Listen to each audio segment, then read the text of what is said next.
नमस्कार दोस्तों। आज हम आप सभी के समक्ष एक बहुत ही महत्वपूर्ण विषय को लेकर पुनः प्रस्तुत हूँ। क्या आप जानना चाहोगे कि आज का हमारा विषय क्या है? दोस्तों, आज का हमारा नया विषय योग है। जी हाँ, योग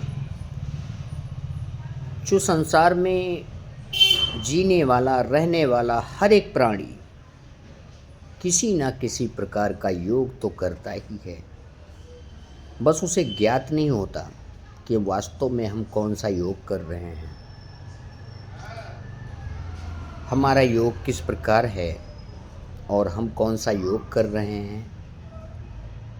बस उसे ज्ञात नहीं होता कि हमें योग किस प्रकार करना चाहिए। वास्तव में हर एक प्राणी योग करता ही है, अपनी दिनचर्या में भी योग ही करता है।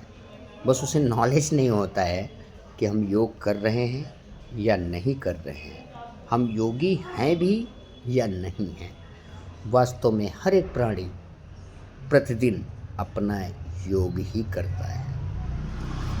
तो दोस्तों, आइए और सबसे पहले तो योग शब्द के अर्थ को जानिए कि योग शब्द का अर्थ क्या है।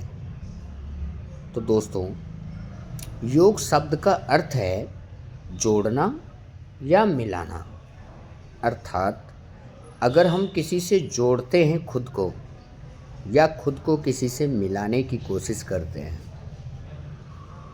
तो वो हमारा योग होता है। कहने का मतलब ये है कि योग शब्द का अर्थ होता है जोड़ना व मिलाना। सेकंड सवाल ये है कि योग किसे कहते हैं। तो दोस्तों, अपनी आत्मा को परमात्मा से जोड़ने की क्रिया को ही योग कहा जाता है। अगर हम खुद को किसी से पूर्णतया जोड़ देते हैं या मिला देते हैं या मिलाने की कोशिश करते हैं तो वो उस समय की जो क्रिया होती है, जोड़ने और मिलाने के समय की जो क्रियाएं हमारी होती हैं वही योग कहलाती हैं, उसे ही योग कहा जाता है। तो दोस्तों, तीसरा सवाल ये है कि योग कितने प्रकार का होता है। संसार में हर एक प्राणी योगी है, हर कोई योग कर रहा है, लेकिन उसे ज्ञात नहीं कि हम कौन सा योग कर रहे हैं और हमें योग किस प्रकार करना चाहिए। तो दोस्तों, इसलिए मैं आप सभी को अवगत कराना चाहता हूं कि योग 5 प्रकार का होता है।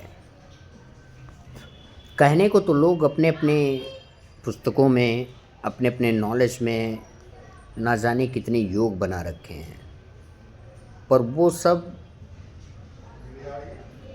5 योग के अधीन रहते हैं, क्योंकि मेन योग हैं जो वो 5 ही हैं। बाकी तो उसी के अधीन रहकर ही अपने कार्य में कार्यरत रहते हैं, इसलिए हम उसे योग का नाम नहीं दे सकते। मेन योग जो हैं वो 5 ही हैं। पहला है ज्ञान योग, दूसरा है कर्म योग, तीसरा है भक्ति योग, चौथा है राजयोग और 5वां है प्रेम योग। तो दोस्तों, इस प्रकार से हमारे 5 योग हैं: ज्ञान योग, कर्म योग, भक्ति योग, राजयोग और प्रेम योग।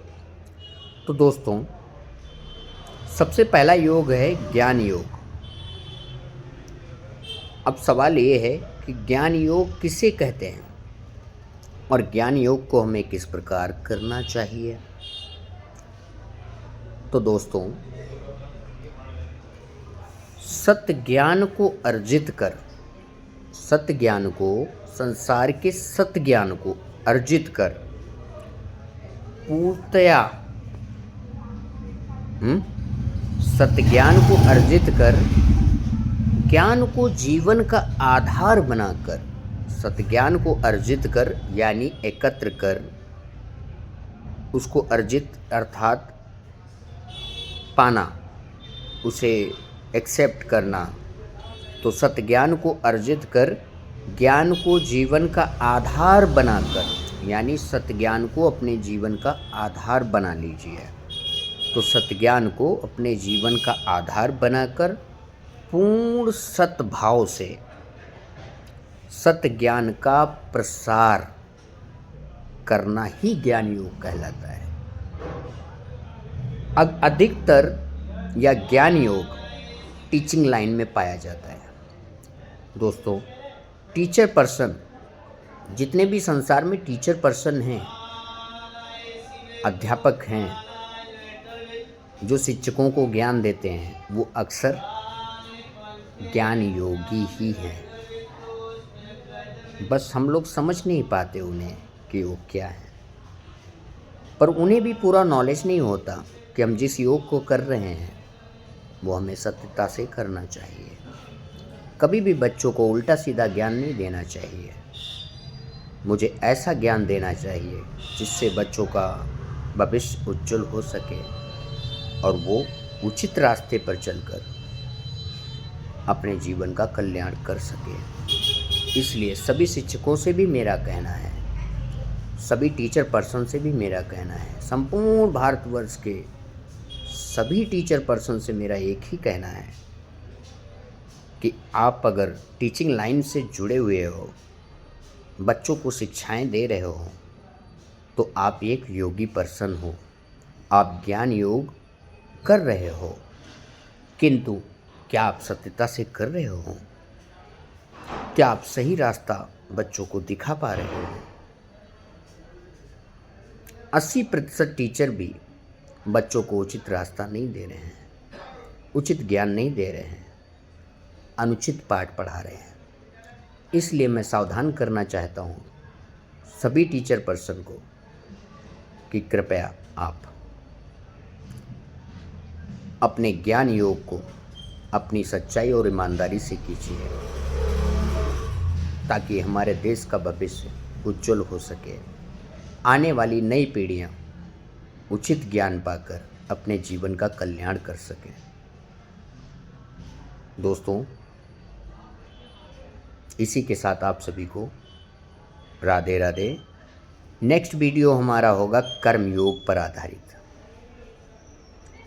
जो कर्म योगी हैं उनके लिए हमारा नेक्स्ट वीडियो होगा। अभी इस वीडियो को हम यहीं पे समाप्त करते हैं और आप सभी को मेरी ओर से राधे राधे।